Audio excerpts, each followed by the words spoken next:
എറണാകുളം തിരുവാണിയൂരിലെ 4 വയസ്സുകാരിയുടെ കൊലപാതകത്തിൽ കുഞ്ഞിനെ പീഡിപ്പിച്ച പ്രതിയെ കോടതി പോലീസ് കസ്റ്റഡിയിൽ വിട്ടു. മൂവാറ്റുപുഴ പോക്സോ കോടതിയാണ് കുട്ടിയുടെ ബന്ധുവിനെ 2 ദിവസത്തേക്ക് കസ്റ്റഡിയിൽ വിട്ടത്. ഉടൻ തന്നെ കുട്ടിയുടെ മാതാവിനെയും പ്രതിയെയും പോലീസ് ഒരുമിച്ചിരുത്തി ചോദ്യം ചെയ്യും.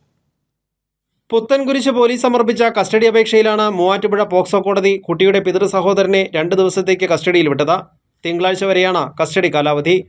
പീഡന വിവരം കുട്ടിയുടെ അമ്മയ്ക്ക് അറിയാമായിരുന്നോ എന്നത് സ്ഥിരീകരിക്കുന്നതിനായി പോലീസ് വൈകാതെ ഇരുവരെയും ഒരുമിച്ചിരുത്തി ചോദ്യം ചെയ്യും. കുട്ടിയെ കൊലപ്പെടുത്തിയ കേസിൽ അമ്മ നിലവിൽ ചെങ്ങമനാട് പോലീസിന്റെ കസ്റ്റഡിയിലാണ്. അമ്മയുടെ കസ്റ്റഡി കാലാവധി തീരും മുൻപേ ചോദ്യം ചെയ്യൽ പൂർത്തിയാക്കാനാണ് അന്വേഷണ സംഘത്തിന്റെ തീരുമാനം.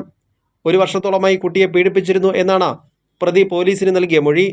പീഡന വിവരം തനിക്കറിയാമായിരുന്നില്ല എന്നാണ് അമ്മ പോലീസിനോട് പറഞ്ഞത്. എന്നാൽ പോലീസ് ഇത് പൂർണ്ണമായും വിശ്വസിച്ചിട്ടില്ല. പോസ്റ്റ്മോർട്ടം കഴിഞ്ഞ ഉടനെ തന്നെ പോലീസ് ഇയാളെ വീട്ടിൽ വെച്ച് ചോദ്യം ചെയ്തിരുന്നു. കൊല്ലപ്പെടുന്നതിന് 20 മണിക്കൂർ മുൻപും കുട്ടി പീഡനത്തിനിരയായിരുന്നു. ഈ സമയത്ത് പുരുഷനായി പ്രതി മാത്രമാണ് വീട്ടിലുണ്ടായിരുന്നത്. സംശയം തോന്നിയ പോലീസ് ഇയാളെ നിരീക്ഷണ വലയത്തിലാക്കി.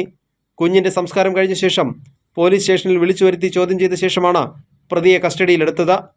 കൈരളി ന്യൂസ്, കൊച്ചി.